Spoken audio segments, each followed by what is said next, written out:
Hello guys, welcome back to another episode here on European Confessions. I have another story that I want to share with you guys, and the following story that you are going to be listening to, it comes from a translation of a message that I received, and the translation of that message reads like this. Hello, my brother, how are you? Can you please post my own story as hidden identity? So my story, my brother, it goes on like this. I am a lady who is 30 years old. I have been married before. I got married when I was still like in high school. I met this other guy who was older than I was when I was still in high school, and unfortunately I was then forced to go and stay with him after some of our neighbors had found me just standing with him by the side of the road, and they then told my parents, and my parents, they kicked me out and they told me to go and stay with him. So when I went there and when I was now staying with my husband, life was really difficult for me. That marriage, my brother, I can say that the whole family, when they saw that I was quite young, they then decided to take full advantage of me. I was treated as if I was a nobody, like someone who doesn't even think at all.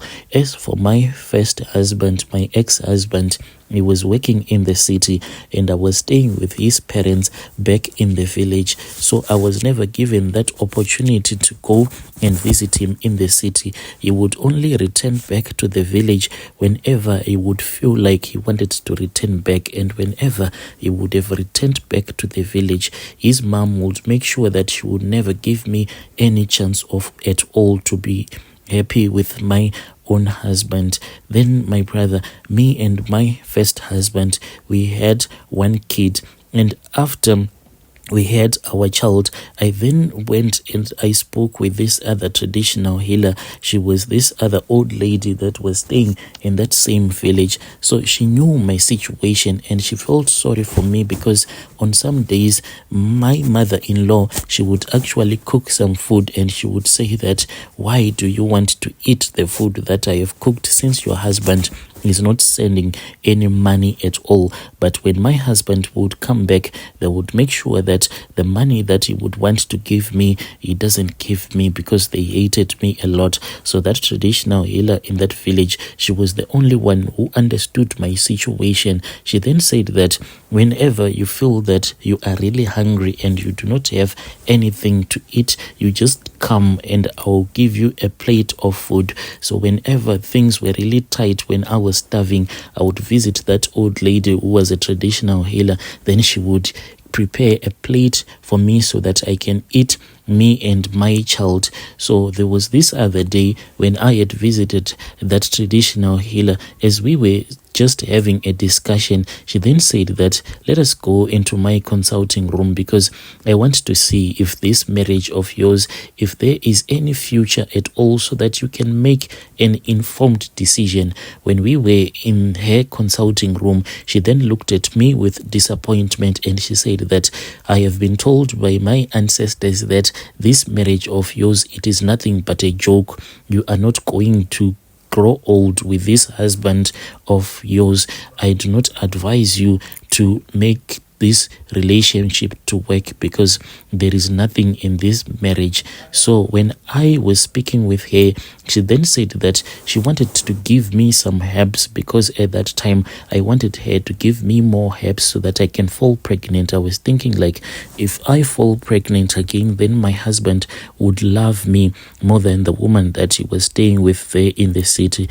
That traditional healer then said that she was not going to do that, because if I had one child, and if my husband was mistreating me with only one child, how much more was he going to mistreat me with another child? So she said, I want to give you some herbs so that your womb will never accept his sperms. When you will be making love to you, you will never fall pregnant for him until he is corrected his ways and until they have stopped treating you the way that they are treating you right now. She then advised me and she said that in the future, if you ever feel like you want to get married again, make sure that before you get married, you come back here so that I can give you some herbs to use in your second marriage.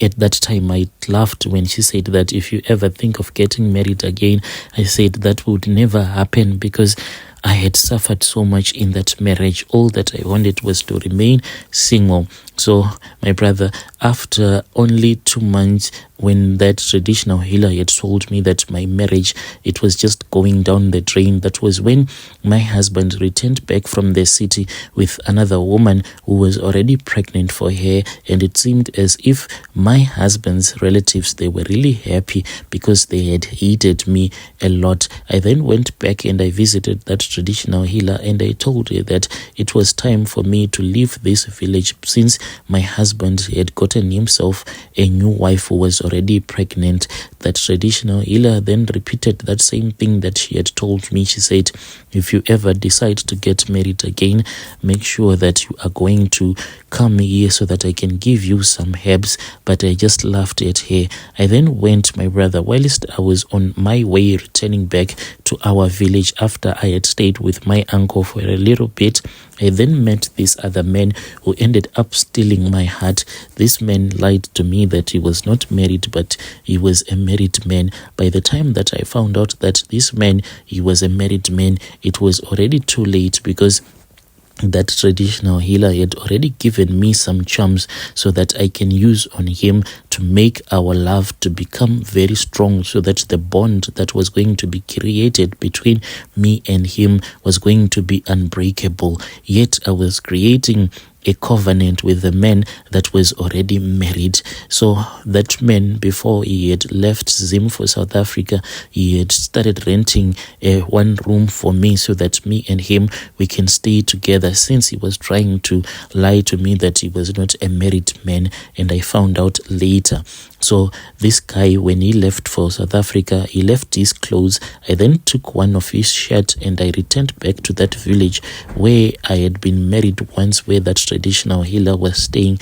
I returned back with that shirt and I gave the shirt to her, and she then started using some of her charms on that shirt. She told me that I want to make some tribal markings on your chest.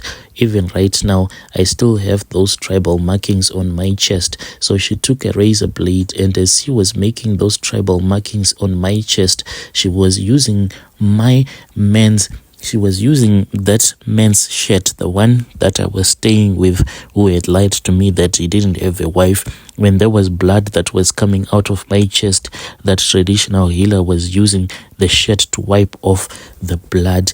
And after that was done, she then told me that the next time around that you will be on your period, I want you to use this shirt as your sanitary pad instead of you using a normal sanitary pad. She showed me how I was supposed to do it, like cutting it into several pieces, so that each and every day I will be using those several pieces that I would have cut, the several pieces that I would have made out of that shirt.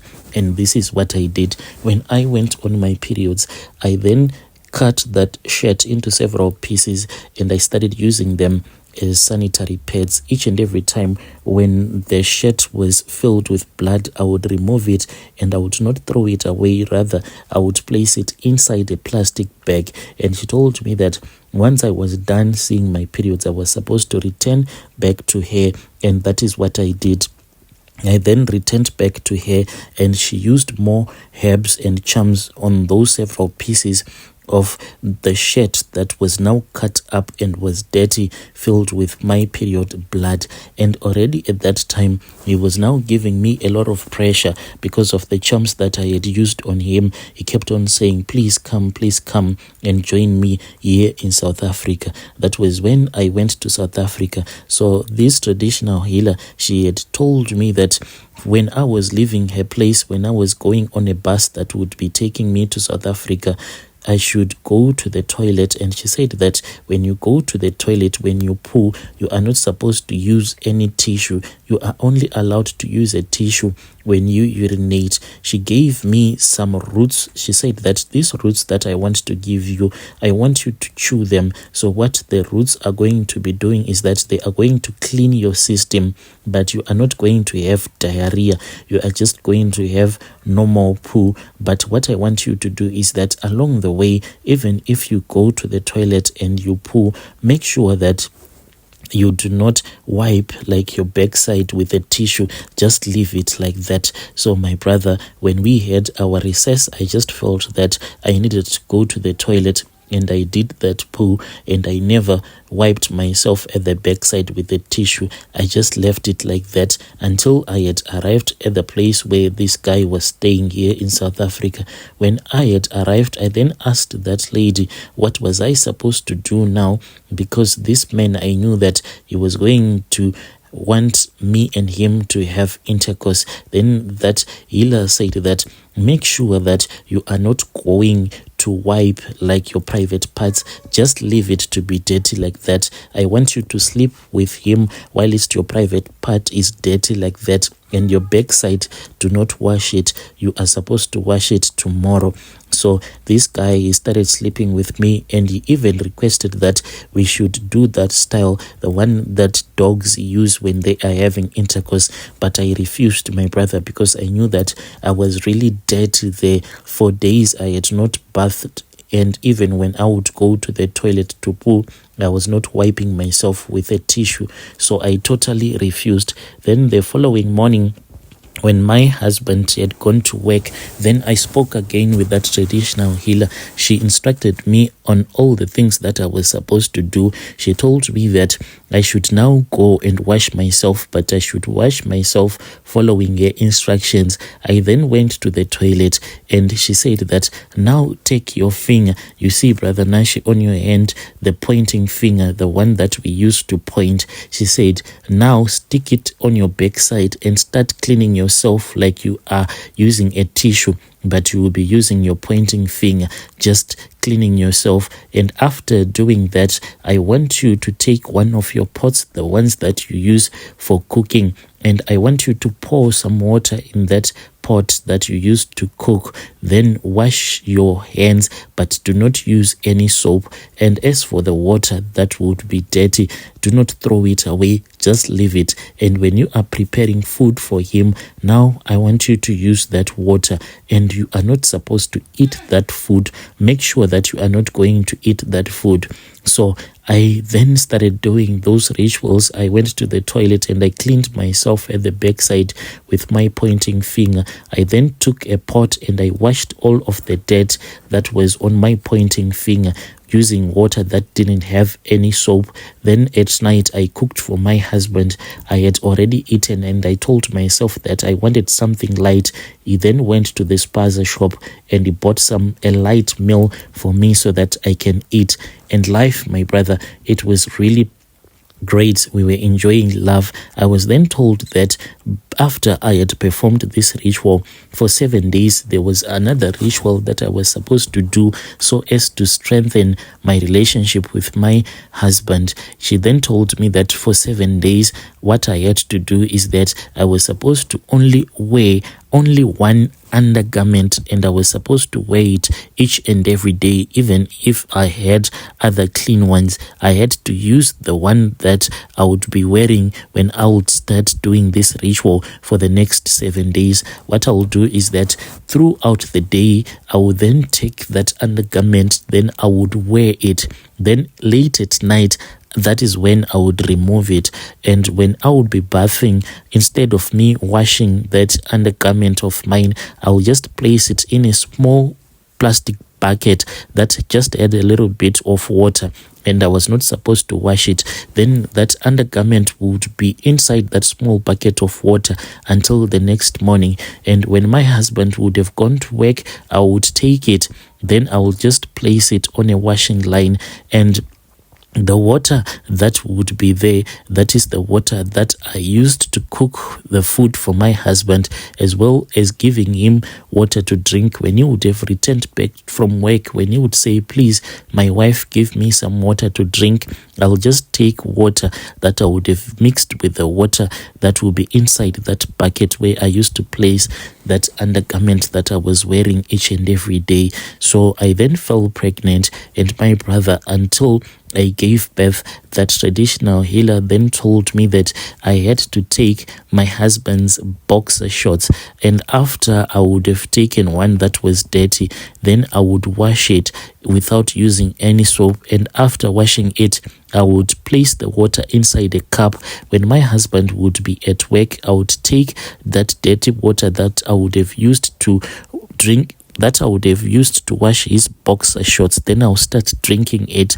whilst I'll be seated in a position whereby after drinking it, and I'll pretend as if I am using some mouthwash, just rinsing my mouth with that dirty water, then I'll start spitting on my stomach. And my brother, by the time that I gave birth to my child, if you were to see my child that I gave birth to, you can just see that this is an exact photocopy of the father. That is my own story, my brother. Yes, some people might think that I am evil, but I suffered a lot in my first marriage. And when I got the chance to be married again, I then said that this time around, I do not want to waste this opportunity. Dear listeners, right there was a message that came from a translation, and that was the narration of that story that I received.